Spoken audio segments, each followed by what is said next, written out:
ఇన్నాళ్ళకు గుర్తొచ్చానా వానా ఎన్నాళ్ళని దాక్కుంటావే పైన అని నేల మీద నుంచి ఆర్తిగా ఇన్విటేషన్లు వచ్చాయో లేదో నింగి నుంచి ధారగా కురవడం మొదలుపెట్టేసింది వర్షం. చిన్న బ్రేక్ ఇచ్చాను, లోపల ఒరిజినల్ అలానే ఉంది అంటూ సీజన్ ప్రారంభం నుంచే విశ్వరూపం చూపిస్తున్నాడు వరుణుడు. నిన్నటిదాకా అనావృష్టి, ఇప్పుడేమో అతివృష్టి. అయితే అలవాటు తప్పిందో ఏమో ఈ కుండపోత వానలతో ఉత్తరాది విలువెల్లాడిపోతోంది.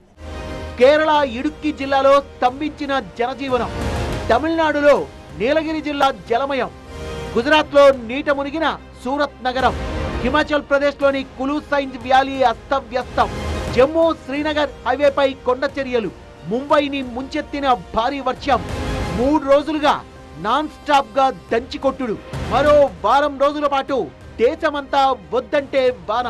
ఢిల్లీ, గుజరాత్, కేరళ, కశ్మీర్, హర్యానా, ఉత్తరాఖండ్, హిమాచల్ ప్రదేశ్, ఆ రాష్ట్రం ఈ రాష్ట్రం అని కాదు, ఆ సేతు హిమాచలాన్ని వణికిస్తోంది వర్ష బీభత్సం. మెరుపు వరదలతో నదులు ప్రమాదకర స్థాయిలో ప్రవహిస్తున్నాయి. తీర ప్రాంతాల్లో జనానికి కంటి మీద కునుకు లేకుండా పోతోంది.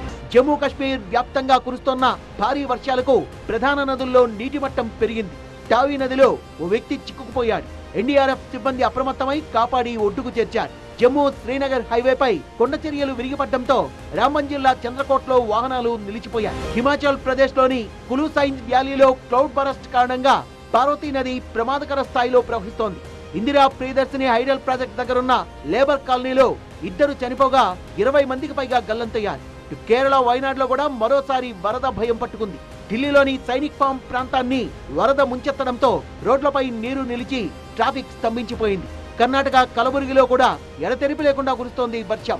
గుజరాత్ లోని సూరత్ నగరం 3 రోజులుగా జలదిగ్బంధంలోనే ఉంది. రోడ్లు కాలువల్ని తలపిస్తున్నాయి. అపార్ట్మెంట్లలో సెల్లార్లన్నీ నీటితో నిండిపోయాయి. తమిళనాడు, కేరళ సరిహద్దుల్లో రాకపోకలు స్తంభించిపోయాయి. భారీ వర్షాల కారణంగా మున్నార్లోని పర్యాటక ప్రాంతాల్లో ఆంక్షలు విధించారు. తమిళనాడులో కూడా భారీ వర్షాలు కురుస్తున్నాయి. తమిళనాడులో 6 జిల్లాలకు వాతావరణ శాఖ ఆరెంజ్ అలర్ట్ జారీ చేసింది. ఏకధాటిగా కురుస్తున్న వర్షాలతో కేఆర్ఎస్ డ్యాం నుంచి కావేరీ నదికి భారీగా వరద నీరొచ్చి చేరుతోంది. హొగనేకల్ జలపాతం పర్యటన అధికారులు నిలిపివేశారు. అప్రమత్తంగా ఉండాలంటూ కావేరీ నది పరివాహక ప్రాంతాలకు హెచ్చరికల్ని జారీ చేశారు. చిన్నపాటి వానకే వణికిపోయే ముంబై సిటీ ఈసారి కూడా భారీ వర్షానికి జడుచుకుంది.